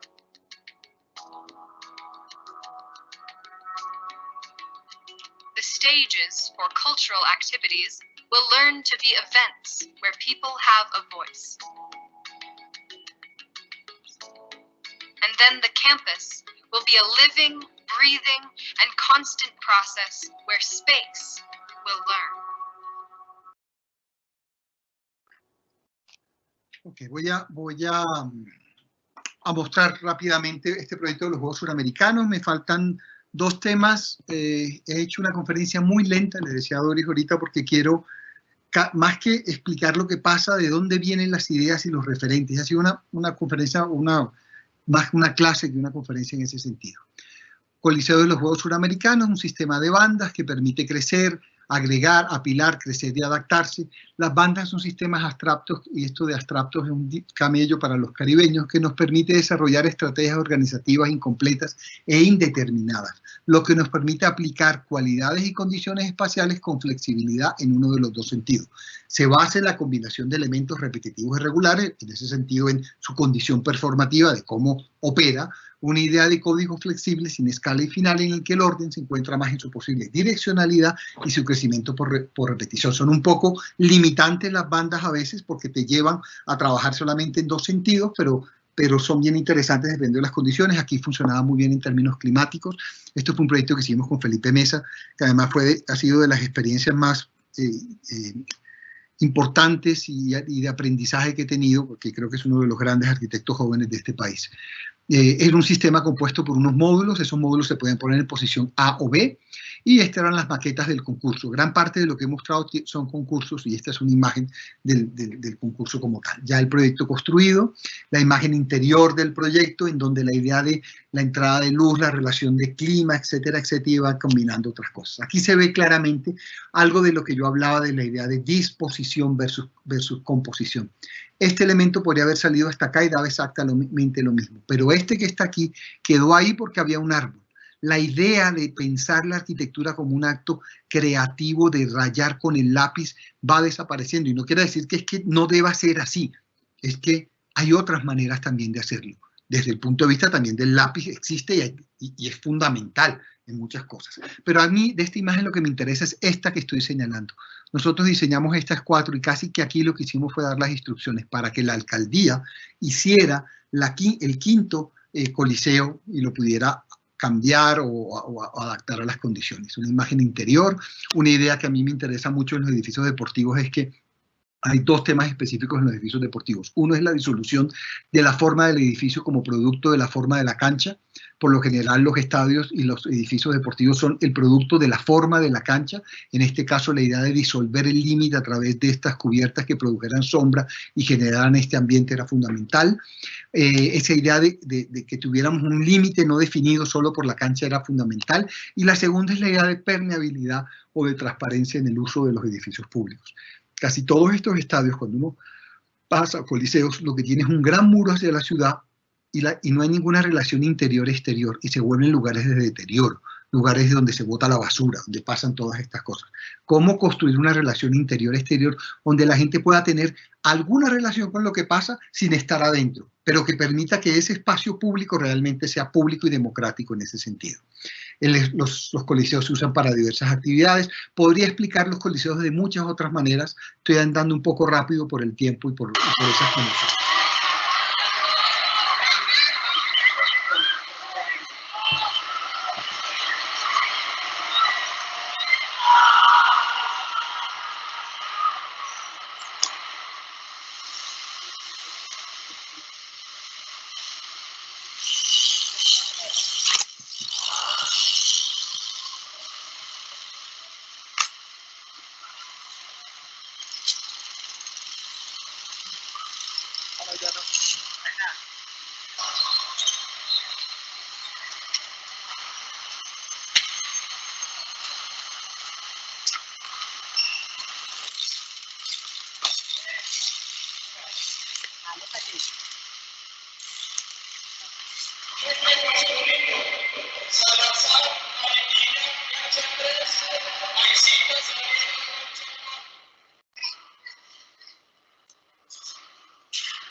Voy a hablar de anomalía, voy a hablar del Hospital Universitario de la Fundación Santa Fe. La anomalía hace parte del trabajo que estamos haciendo con la Fundación y con el Jardín Parlante sobre la idea del juego. Es un libro que estamos tratando de escribir desde hace un tiempo. Cada vez tenemos menos tiempo para hacerlo y que deberíamos ser lo contrario, tener más tiempo para escribir. Y tiene que ver con la idea del juego, la lúdica, la idea de la crítica a la función, etc. ¿Cómo multiplicar el uso? La anomalía como activador de nuevas relaciones. Estamos introducidos en introducir actividades anómalas que nos permiten abrir nuevas posibilidades de uso. ¿Qué pasaría si hubiera una pista de baile o un parque infantil en medio de un hospital? Esta pregunta no me la hice yo necesariamente, se la hace también Bernard Tschumi en varios de sus libros, y él lo que decía es que se llama cross-program en la aproximación que él hace. Las anomalías son espacios de resistencia para una sociedad basada en la eficacia y la ventaja económica como únicos elementos. Viene también de toda la aproximación que desarrolla Foucault alrededor de una cosa que él llama los espacios heterotópicos, los otros espacios. Estos espacios se oponen a todos los demás espacios, son lugares absolutamente diferentes, que se oponen a los lugares comunes y que están destinados a cancelar, compensar, neutralizar o purificar las condiciones de la vida diaria. Cancelar, compensar o neutralizar quiere decir el teatro que te saca de contexto, el burdel, donde también aparece otra condición espacial, que te sacan de la condición normal, te purifican. El templo, la iglesia es un templo, es un lugar de purificación. Te compensan, tiene que ver con temas de satisfacción y neutralizan las condiciones normales de la mayoría de los espacios. Estos espacios liberan la imaginación, revelando la realidad ilusoria de los espacios cotidianos, decía Foucault. Voy a hablar del Hospital Universitario de la Fundación Santa Fe. Con ellos estamos haciendo 2 proyectos más en este momento, en donde he podido ir avanzando un poco más en este trabajo de anomalías y de introducir condiciones no típicas a espacios que tienen que ver con espacios hospitalarios. ¿Cómo se diseñan la mayoría de los hospitales del mundo? En general, los hospitales son una respuesta arquitectónica a la necesidad de efectividad y máxima utilidad del hospital. Son lugares funcionales sin ninguna relación con la humanización del paciente. No se trata de reducir al paciente a su enfermedad, considerarlo una persona que tiene sus preferencias a la enfermedad. Hay que considerar a la persona que tiene preferencias, sus expectativas, una vida, una persona con emociones e intereses más allá de la enfermedad. Esto lo hace Taidi, que es un arquitecto chileno y que trabaja alrededor de temas de esto. Esto es la planta de un hospital, es una máquina eficaz que permite ir de un lugar a otro. Y cuando uno mira la mayoría de las plantas de los colegios tradicionales, o de gran parte de las escuelas universitarias, o de los cuarteles, o de las cárceles, tienen que ver un poco con esta idea de la peinilla, de un elemento que conecta brazos de una forma muy rápida y específica. Son sistemas de control y vigilancia. El libro de Foucault, que se llama Controlar y Vigilar, hace una relación sobre el espacio como mecanismo de control. Y lo que aprendemos con esto es de pronto tratar de establecer otras relaciones no basadas en el control de la eficacia, porque al final el espacio siempre será un mecanismo de control por más que queramos escapar de él. El espacio controla. ¿Cómo podemos ampliar las posibilidades para que el control no sea solamente en la producción y en la eficacia? Estas son las condiciones normales de un hospital. Las anomalías de uso. La propuesta parte de la idea de introducir nuevos usos y acciones dentro del hospital, destinados como anomalías. Estos usos multiplican las actividades y generan espacios para la relajación y el disfrute dentro de los mecanismos de curación. ¿Cómo bailar y cantar en un hospital? Voy a hablar de las 3 anomalías que habíamos planteado en el hospital. Obviamente cuando usted llega a unos médicos, que además son unos clientes muchas veces complejos porque son personas que conocen tanto y son tan estudiosos que a veces no dan espacio y ellos por lo general conocen más de lo que creen que uno puede llegar a conocer y dice uno, es que ¿por qué no ponemos en las salas de espera unas horas para bailar y cantar, para hacer karaoke, para poder bailar, para construir otra relación del acto de estar ahí? Yo no sé si ustedes han estado en una clínica sentados en una sala de espera durante 5 o 6 días. Termina uno construyendo una comunidad de personas que están en la misma condición de uno. Y la pregunta es, ¿cómo puedo construir una relación más interesante alrededor de ello? La segunda anomalía era cómo introducirle a un hospital un parque infantil para el sector donde los niños de manera pública pudieran acceder a través de unos espacios controlados en términos sonoros, para que las personas que están adentro no se sientan aisladas del mundo, que es lo que pasa en un hospital, allá, en un lugar impenetrable, en un lugar donde no puedo tocar, donde la vida pública no existe. Cómo introducirle actividades públicas manteniendo su condición de hospital y que pueda ser eficaz. Y la tercera, que fue la que logramos, que era la más fácil de vender, era cómo construir un lugar de plantas y mariposas, un jardín en el 9º piso, en donde los enfermos y las familias pudieran resembrar, sembrar plantas, etcétera, etcétera. Entonces nos interesa la idea del espacio como mecanismo de sanación, y esto es interesante porque en las conversaciones con Ginás, el director médico, y con Henry de la Santa Fe, ellos han logrado tener menor permanencia en las habitaciones que las habitaciones viejas. Muchos de los factores tienen que ver con la calidad espacial y con la noción de sanación que puede. No es que el espacio te sane, esto no es que San Gregorio Hernández que llega y te sana, no es que el espacio permite mejores condiciones para la sanación. Espacio de sanación, la humanización del paciente. La salud es un estado ideal, pero también es una posición prescrita e ideológica. El edificio quiere construir y reforzar la imagen del hospital como espacio verde y abierto, generando un lugar de sanación a través de la Casa Verde y de la Casa de Mariposas. El objetivo era presentar una condición especial que te lleve fuera del hospital, que no te sientas en un hospital, que si estás en la habitación puedas ver a través de una ventana piso-techo la ciudad y tú estás vivo al lado de la ciudad, o puedas salir a este jardín a tener otro tipo de relaciones. Esto eran imágenes un poco de esa idea. Cómo construir un lugar verde y abierto, cómo introducir una condición que te sacara de la condición del hospital. Esos son esas concavidades que vemos. Habían 4 concavidades en el proyecto y 4 acciones anómalas dentro del proyecto, de las cuales solo se construyó una. Esta es la imagen del edificio, hace parte de la Fundación Santa Fe, que todos sabemos que está hecha de ladrillo, y uno de los temas fundamentales también era cómo seguir construyendo el ladrillo, pero cómo darle otra condición. Esto es este espacio en el 9º piso, que es ese espacio de sanación, entre comillas, donde tú sales y realmente el hospital arranca de este vidrio para adentro, y esta membrana está completamente abierta, aquí entran pájaros, está el sonido de la ciudad. Cuando sales ahí, sales de verdad, dejas de estar en el hospital, y el enfermo puede tener una relación diferente con el exterior, con la vida, y las familias también, y los médicos también. Aquí hay imágenes de esa idea de la fachada. Uno de los grandes retos que tenía que ver con la fachada era cómo diseñábamos. Bueno, voy a mostrar el video ahora, perdón. I was born in the Bogotá of the 1990s.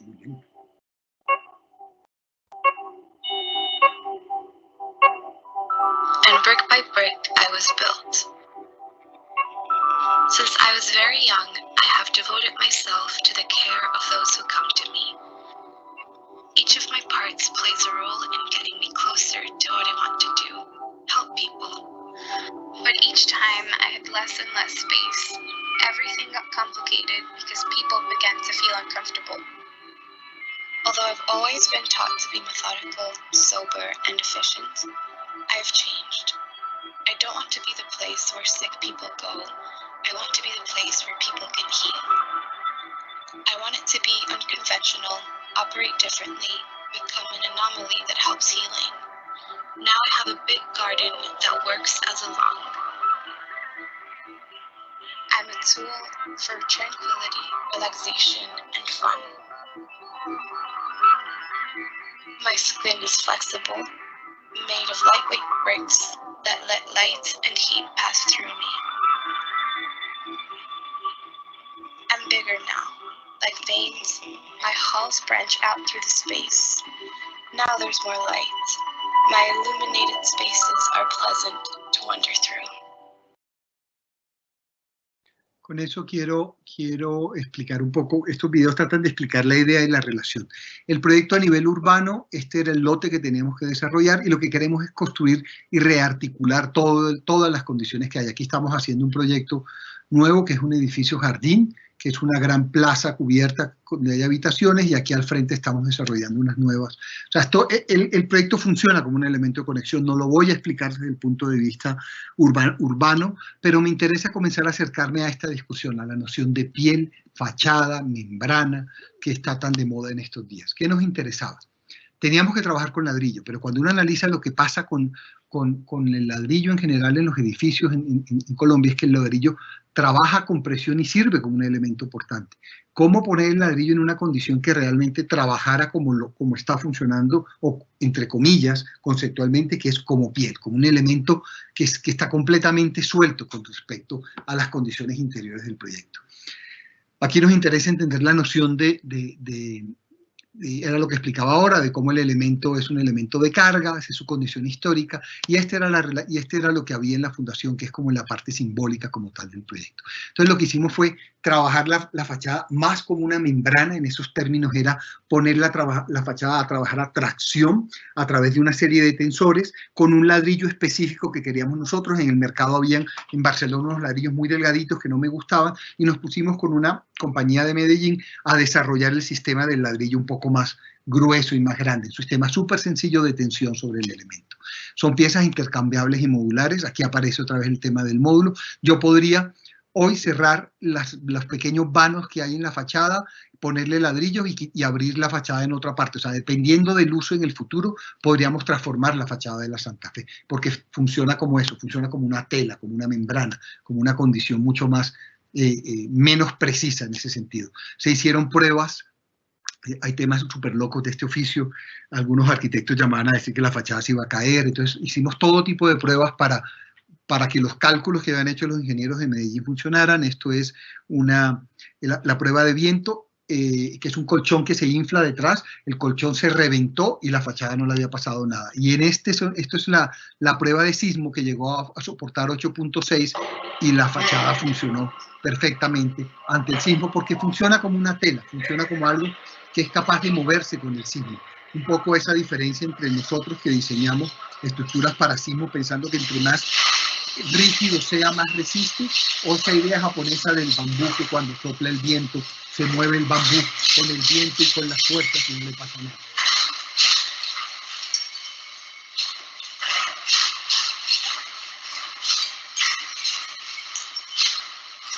Casi todas las fachadas se hubieran caído con un sismo de esa condición. Esas son las imágenes de esa fachada, que a veces es transparente, sólida, los efectos que genera en términos de membrana. Siempre el vidrio está piso-techo, hace que cuando yo esté en la habitación mi relación con la ciudad sea otra, y no es simplemente, por lo general, la pequeña ventanita que me relaciona. Yo aquí, como si fuese un velo árabe, casi dejo ver, difumino las cosas que van sucediendo. Y en general todo el espacio, estos neonatos, toda la parte de pediatría, hay luz, y luz es como la clave de este proyecto, el espacio vacío del centro, la relación de luz y sombra que se va dando. Voy a mostrar este video y voy a terminar con el tema de participación para ya rematar la charla o la conversación que hemos tenido.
Voy a hablar sobre participación como mecanismo de apropiación. Es el espacio que desarrolló la Fundación Horizontal bajo la dirección de Carlos Medellín para un espacio de justicia restaurativa, que es un programa que tiene el distrito que se llama La Casita, que son, digamos, personas que han delinquido, pero que, digamos, tienen que ir a talleres y a ejercicios, digamos, en La Casita. Este es un proyecto hecho con Nicolás París y hecho por la Fundación Horizontal, que hace parte del equipo Masanti, y que es, pues, el centro o la base para investigar, para producir libros. A veces avanza, a veces se frena, porque no es fácil todo ese proceso de investigación y muchas veces los intereses personales tienen que ver más con los intereses de los otros, se vuelve muy difícil. La participación activa del usuario lo convierte en un agente creativo con la capacidad de transformar, modificar y ocupar el espacio de maneras diferentes e inesperadas. Arquitecto y usuario son igualmente responsables. Ya hablamos de capital social, aquí es fundamental esa idea de capital social. Voy a hablar del espacio para la Casa de la Justicia Restaurativa. ¿Cómo? Y la gran pregunta era, ¿cómo cambiar los espacios que buscan castigar, espacios sostenibles para el diálogo, el empoderamiento y la restauración?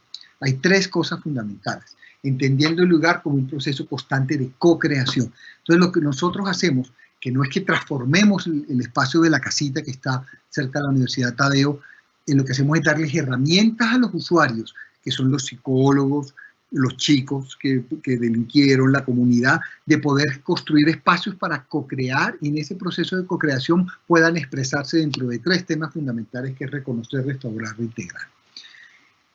En el proyecto La Casita quisimos darle el poder creativo a los usuarios, de modo que ellos definan cómo y en qué modo deberían ser organizados el espacio para la justicia basada en la reparación. Entonces, hay talleres de grupos en donde el espacio se convierte en un espacio para que pueda haber condiciones de grupo, a veces son individuales. Los procesos de conversación para restaurar o los procesos para ayudar a reintegrar se pueden dar de diferentes maneras. Y el espacio se adapta a través de ellos y a través de unos dispositivos que van a ayudar a que la gente pueda expresarse en ese sentido. ¿Cómo incidir sobre la comunidad y transformar la sede en un lugar abierto a los testimonios para generar empatía? Se estableció un kit de instrumentos. Con el video voy a explicarlo mucho más, pero era un elemento triangular para dibujar, que es el reconocimiento, para escuchar, que es la reparación, y las imágenes y movimiento para la reintegración. Esto se podría explicar mucho más largo. Estos objetos, digamos, los utilizan las personas para poder expresar cada una de las tres R's que yo acabo de expresar, y ahí vemos también cómo esos cortinas o elementos flexibles van definiendo el espacio.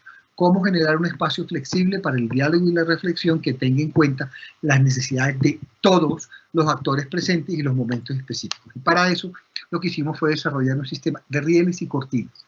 La cortina, que por muchos años estuvo desvalorada y que se decía que era un problema de decoración, pues es un elemento que está en todos los edificios, en las oficinas, en las casas, en todos lados, y cómo convertirle, de verdad, darle su valor, y en este caso esa idea de poder. Entonces hay espacios donde el usuario define para la reflexión individual, para el diálogo en parejas, para dinámicas simultáneas de grupos. Entonces el espacio se manipula y cambia dependiendo de qué tipo de trabajo se vaya a hacer ese día entre unos y otros que componen toda la comunidad, o un espacio abierto. Hay nociones que se explican con metáforas espaciales.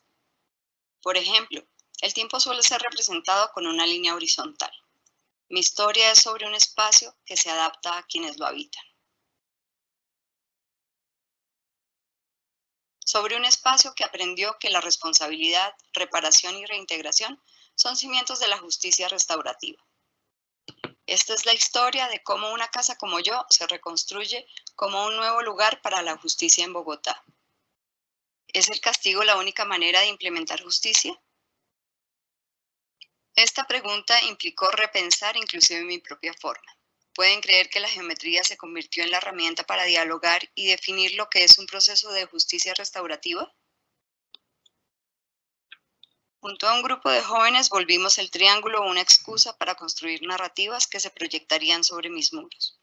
Momentos que nos llevaron a reconocer la responsabilidad y efectos que tienen nuestros actos sobre nuestras relaciones. Después, aprendimos a oír al otro, sentados en círculo sobre mi piso. Nadie tenía jerarquía. La palabra y el testimonio cobraron valor para reparar y pedir perdón. Con el cuadrado pudimos proyectarnos. Aprendimos a construir proyectos de vida que nos dejaran ver cómo podríamos ser parte de la sociedad y reintegrarnos con una nueva forma de pensar y actuar.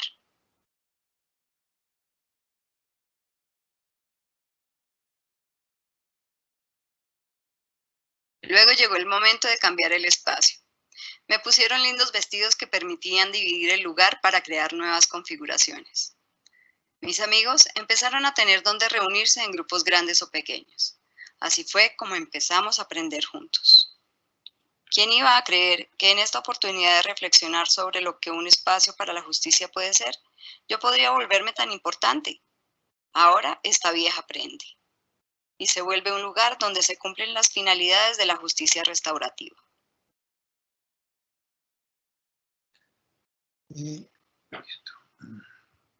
¿Aló?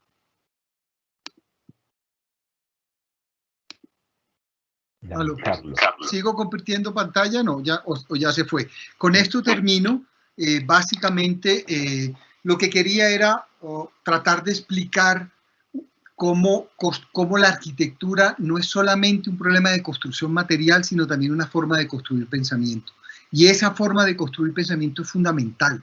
Hoy en día, cuando miramos todo lo que se está haciendo en arquitectura en el mundo, vemos lo que se está haciendo en China. Los chinos cada día están aprendiendo a hacer edificios más lindos, mejores edificios.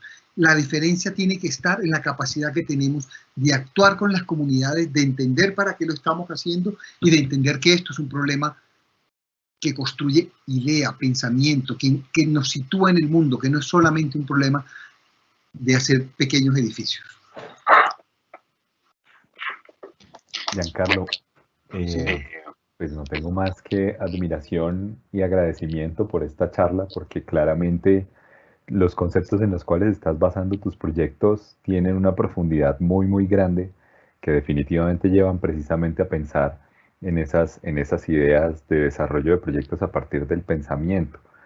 Tenía una pregunta ya en los últimos minutos que nos quedan, es ¿tú cómo ves esa manera de abordar la arquitectura del diseño espacial y la construcción de ciudad a la luz de lo que está sucediendo hoy en nuestras ciudades latinoamericanas y pues especialmente en Bogotá, en donde estamos en este momento, cómo se está construyendo ciudad, cómo se está haciendo espacio público, cómo se están haciendo proyectos? ¿Tú cómo ves esa aplicación de este pensamiento arquitectónico precisamente en el desarrollo y construcción de ciudad? Yo creo que lo que va a suceder con lo que estamos viviendo es que nos vamos a tomar conciencia de una cantidad de cosas que no estamos haciendo bien, la manera en que nos movemos en la ciudad, la manera en que nos transportamos en la ciudad, la manera en que vivimos de forma individual en general. Yo tengo un susto grande de que el miedo venza la esperanza después del COVID y de lo que está sucediendo en el mundo. El miedo significa comenzar a no darnos la mano, el miedo significa no ser capaces de construir espacios donde construyamos comunidad, donde nos acerquemos, donde nos abracemos. Eso es el miedo, una arquitectura que además todo esté posiblemente mediado por la tecnología, que nadie se toque con nadie, y me parece que eso es lo que yo llamo la arquitectura post-COVID del miedo, y que ya lo estoy viendo en muchas discusiones que tienen que ver con cómo repensar la arquitectura en la ciudad en términos generales del futuro. A mí me interesa una arquitectura que sea capaz de entender y de propiciar condiciones colectivas ante situaciones como esta, como todos en el edificio estaríamos preparados para situaciones como esta, pero no solo para esta, sino para recoger dinero para ayudar a los vecinos, para generar otra serie de relaciones y de condiciones en ese sentido. Nosotros acabamos de terminar un proyecto para el Corriere della Sera en Milán, que es un kiosco de venta de periódicos, y la gran pregunta era que nos hicieron esto, el COVID todavía no estaba en su máxima expresión, y nos pedían que repensáramos cómo debía ser un kiosco para vender periódicos porque se estaban acabando en Italia y en general en Europa. Y nosotros lo que generamos fue un dispositivo que sube y baja en el Instagram del equipo Masanti, está un dispositivo que permitía articular a toda la comunidad para que no solo se vendieran periódicos, sino que hubieran expresiones de arte, las esfilatas, las desfiles de moda en Milano en su momento, y que se conectara con lo comunal. Yo creo que eso es lo que tenemos que comenzar a repensar en estos momentos de construcción de modelos de ciudad y de arquitectura. Para mí no hay mucha diferencia entre cómo se piensa la ciudad y cómo se piensa la arquitectura. Yo creo que esa última frase de ahí para darle pie a Doris, entre lo que acabas de decir precisamente en esa no diferencia entre construcción de arquitectura y construcción de ciudad, pues los arquitectos tenemos muchos aportes que hacer desde el diseño espacial precisamente al diseño de ciudad y a la construcción de ciudad. Y es por eso que hablar sobre estos temas no son solamente hablar sobre el objeto arquitectónico aislado, sino cómo es el objeto en relación con la ciudad. Y hoy en concordancia con el urbanismo actual, en la relación de la ciudad con su entorno, con el medio ambiente, cómo afecta a los seres no humanos, precisamente a esa naturaleza, al aire, al agua, a los árboles y demás. Entonces, me parece que es muy importante este enfoque que acabas de darnos, en cómo la arquitectura va en relación con la ciudad y cómo puede ser esto hacia el futuro, más en una clase como la de Doris y más como en una maestría como la que orienta, que es la de planeación urbana y regional, para que analicemos precisamente esa relación espacial y cómo va a ser eso, ¿no, Doris?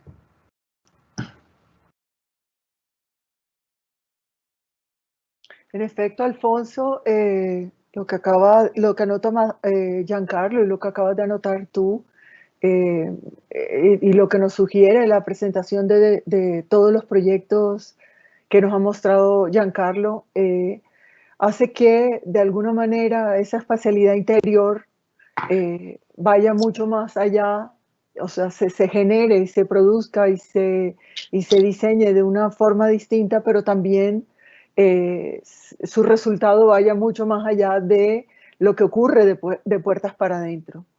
Es una cuestión que trasciende más allá, y yo diría que también la escala urbanística, en lo que a mi disciplina le compete, y en términos de la cuestión de la pandemia y el miedo que pueda producir, porque hay mucha preocupación ahora, hoy en día, en cuanto a qué pasará de ahora en adelante para la arquitectura y para el urbanismo en cuanto a la convivencia, y el miedo que podemos tener los arquitectos o los urbanistas de que salga la arquitectura del miedo, como lo mencionó Giancarlo Marsanti, no solamente la arquitectura del miedo, sino el urbanismo del miedo.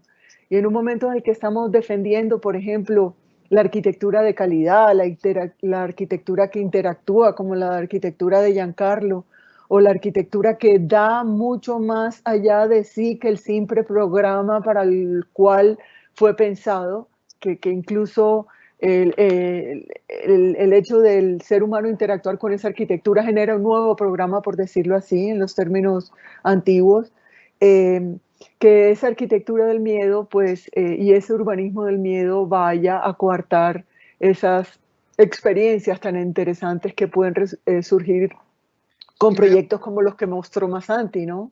Vamos a ver qué pasa. Yo siento que van a volver los regionalismos, un poco los nacionalismos. Creo que vamos a volver un poco a la idea del regionalismo crítico, en una época en la cual pues, todo lo que implique amplitud y conexión va a generar susto. Vamos a ver qué pasa. Está interesante.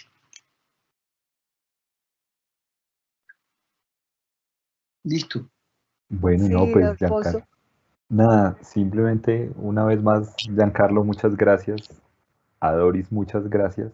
A todos los invitados que están en este momento en la conferencia, que ya hemos visto son un par de cientos de invitados que están atendiendo esta conferencia. Muchas gracias por asistir. Giancarlo, gracias por aceptar la invitación. Y a Doris, gracias por la iniciativa. Ojalá podamos tener... Muchas gracias por invitarme. Es un placer. Tengo que visitar más mi universidad. Me hace falta tengo que pasar. Cuando pasemos un poco esto, pasaré. Bueno.